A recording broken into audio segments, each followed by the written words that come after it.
کو دەزانین دوێنێ دیداری سلێمانی لە زانکۆی ئەمریکی لە شاری سلێمانی بەڕێوە چوو تێدا دەیان کەسایەتی سیاسی و ئابووری و کەسایەتی گرنگ لەسەر ئاستی هەرێم و عێراق و ناوچەکە و جیهانیش تێدا بەشدار بوون. گفتگۆکەین لەگەڵ وتەبێژی دیدارەکە لەبارەی دوێنێ و ئەمڕۆژ بازانین دیدارەکە دوێنێ چۆن بەڕێوە چوو و ئەمڕۆ چۆن دەبێ.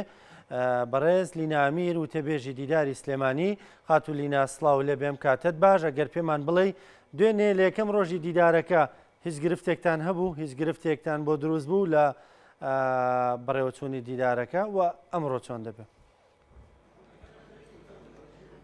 هەڵبەت وەکو خۆتان نەزانن چەند دیدارەکەت چەند بە شوێکی چەند دیدارێکی گەورەیە و چەند با بڵێن چەند کەسایەتی کۆ ئەبنەوە. هەڵبەت لەم هێنانە لەوانەیە مەسەلەن لێرە لە تووشی هەنە گرفتی بچوک بچوک ببینەوە ئانیش لە قەرەباڵغی و لەمانە، بەڵام تەنها ئەم چەند کێشە بچووکانە لێرە و لەوێ کە هیچ نەبووە با بڵێن ئاستەنگ بۆ بەڕێوەچوونی دیدارەکە و بە شوێکی زۆر باش بەڕێوە چووە.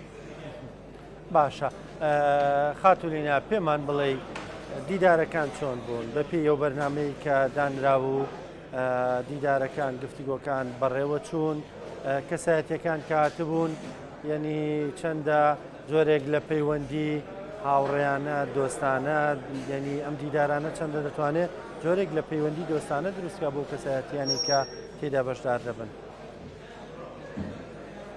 بەئکید ئەم کەسانەی کە بەشدار بوون لە دیدارەکە وەکو پێشتریش خۆمان ئاماژەمان پێیاوە چەندین کەسانی سیاسی لەسەر ئاستی عێراق، لەسەر ئاستی هەرێمی کوردستان، لەسەر ئاستی نێودەوڵەتی با بڵێن و لە چەندین با بڵێن بیرۆڕای جیاواز هەمویان کۆبوونەتەوە بەڕێوەچوونی دیداری لەم شێوانە، بەڕێوەچوونی دبیت، بەڕێوەچوونی گفتوگوی لەم جۆرانە زۆر گرنگە بۆ تێگەشتن لە یەکتری و سەرکەوتن بەسەر ئاڵنگارەکانی کێتە پێشەوە بەتایبەت لەو بوارانەی کە باسمان کردووە لە دیدارەکە.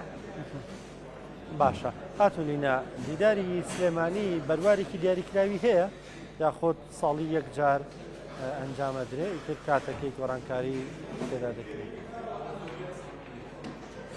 هەڵبەت دیدارەکە ساڵانە بەڕێوەچێت. ئەم ساڵ لە 15 و 16 مانگی مارس هەڵبژێراوە کە بەڕێوەچێت و هەموو ساڵێکە دووبارە ئەبێتەوە.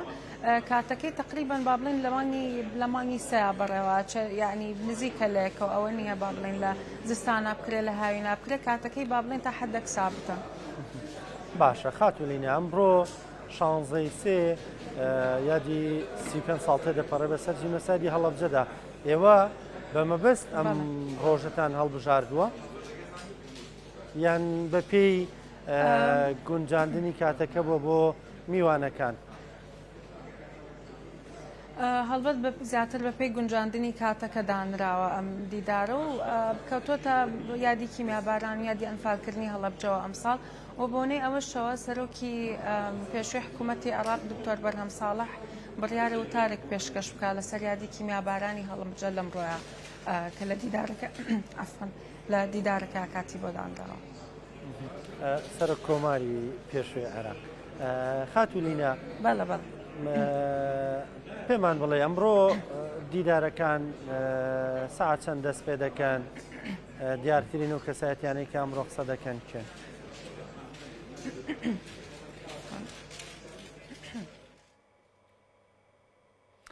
ببوورە خاتولینا بێگومان لەم ڕۆژدا ژمارەی زۆر لە کەسایەتی جیاواز قسە دەکەن لە دیدارەکەدا. پێم خۆشە دواتر ئەگەر خاتولینا توانێت قسە بکە سەمان لەسەر و کەسایەتیانە بۆ بکە و کەسایەتیانە کێن و پێم خۆشە بزانم لەسەر چ بنەمای کەسایەتیەکان هەڵدەبژێردرێن. خاتولینا گوێ لە منە ئەمڕۆ دیارترین و کەسایەتیانەی کە قسە دەکەن کێن؟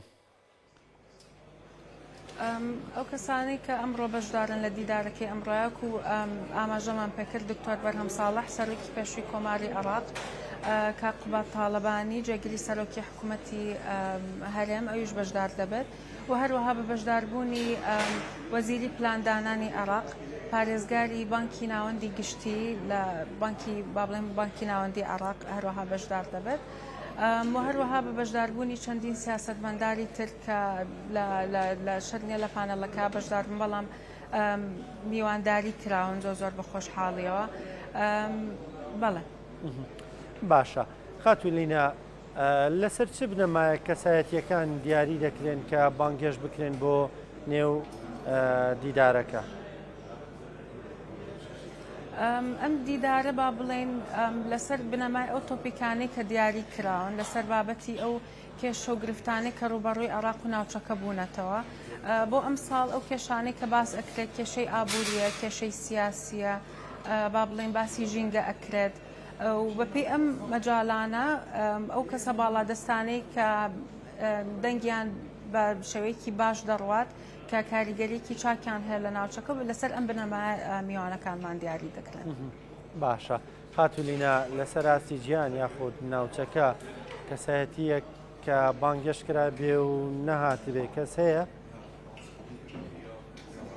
تا ئێستا کێشەیوانە بووە باشە زانیارەکانی من. باشە لە سپیکەرەکانە یاخود ئەو کەسانەی کە قسە دەکەن کەمتر خانمان بەرچاو دەکەون.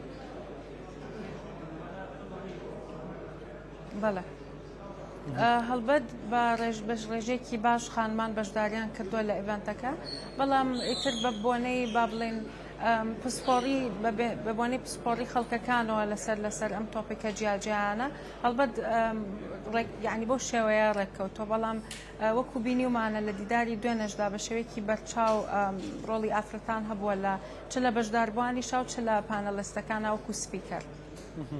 باشە ئەمڕۆ سعات دەست پێ دەکایە سعات 11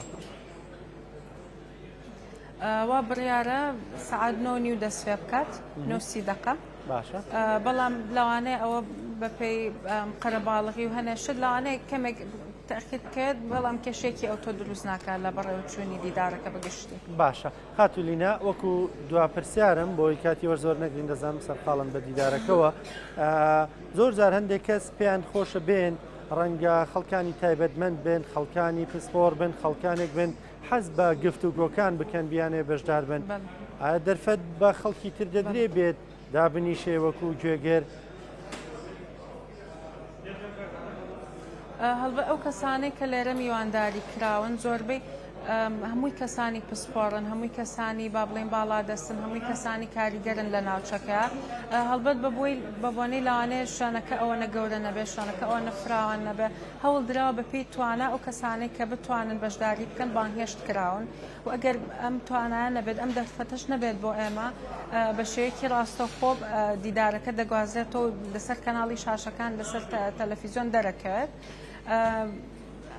هەر ئەوە یعنی با بڵین دەرفەت هەبوو بەپێی توانا کار ئەکرێت لەسەر بەشداربوونی هەموو کەسێک کە بێوێ لە پانێڵەکە بەشدار بن. بەڕێز خاتولینە ئامیر و تەبێژی دیداری سلێمانی سپاس بۆ ڕوونکردنەوەکانت زۆر سپاس دەست خۆش بێ.